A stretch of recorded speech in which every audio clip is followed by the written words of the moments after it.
उसने विमोचन कर लिया, इतने लोगों को खड़ा कर लिया, इसका कोई प्रयोजन नहीं है मुझे, ऐसा आचार्य श्री कह रहा। आपने किसी को बुलाया, विमोचन कराया, कितने आए कितने चले गए, बोले इन सब से मुझे कोई प्रयोजन नहीं है। एक जीव आया, उसने पेपर खोलकर दिखा दिया, लोगों ने ताली बजा दी, हम उसको साक्षी भाव से देख रहे थे, ज्ञायक भाव से देख रहे हैं। विमोचन हुआ होगा किसी ग्रंथ का उस दिन, तो उसको भी उन्होंने गेय बना लिया।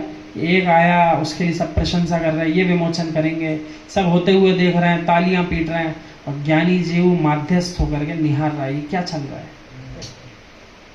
ये क्रिया चल रही है, उत्पाद व्यय चल रहा है, परंतु जीव अपने उत्पाद व्यय को नहीं देख रहा, पर उत्पात को ही देख रहा है। विनाश ही विनाश चल रहा है और दूसरों का विनाश होते हुए देख रहा है। अर्थ क्या निकला? उत्पाद व्यय खुद का नहीं देख पा रहा, मैं इस पर्याय में आया हूं, यहां से चला जाऊंगा, लेकिन दूसरों की पर्यायों का विनाश होते हुए सब देख रहे हैं। अब ये गए, अब ये गए, इनको छोड़ा है, उनको छोड़ा है, उनके में इतने आए थे, इनके में और ज्यादा लोग आए थे। ये नहीं सोच रहा मेरा भी जाने का समय आएगा, फिर कौन गिनेगा कितने आए थे, जब कोई नहीं गिन पाएगा। अपने लिए कौन गिन पाएगा? कोई नहीं। अपने ही जाने के बाद इस पर्याय से अपनी पर्याय के संस्कार करने कितने लोग आए, ये कौन को पता चलेगा? अपने को छोड़ के बाकी सबको पता चलेगा, पापन को ही पता नहीं चलेगा। और लोग इसी में भी लगे, कई किसके में कितनी भीड़ होती है, कुछ तो देखने ही जाते हैं भीड़ को।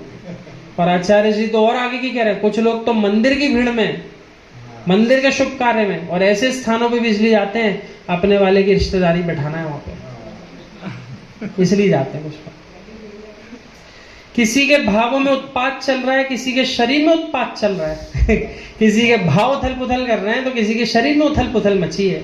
और कितने ही लोग ऐसे होते हैं वो शांति नहीं बैठ पाते, आप बिठाओ उनको, शांति नहीं बैठ पाएंगे, एक स्थान पर नहीं बैठ पाएंगे। कदाचित बैठा दिया तो हाथ पैर चलाते रहेंगे, बिना हाथ पैर चलाए नहीं बैठ पाएंगे, उत्पात चल रहा है।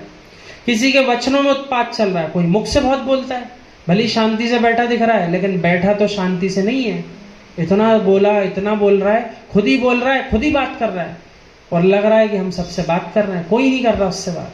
तो 3 प्रकार के उत्पाद बताया आचार्य श्री ने। उस उत्पाद को भी उत्पाद वैसे देखना सीख लो। लगी आग को देखते रहे, थोड़ी देर में ठंडी होते हुए दिख जाएगी, फिर राख के रूप में मिलेगी, क्योंकि द्रव्य एक रूप रहता नहीं है पर्याय की दृष्टि से।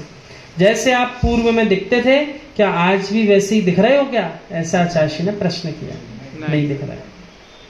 इसलिए आचार्य श्री तो कहते हैं, पुरानी फोटो जो रखी हो बालपने की, उसको भी देख करके निहारो कि कितना बदलाव आ गया इस पर्याय में।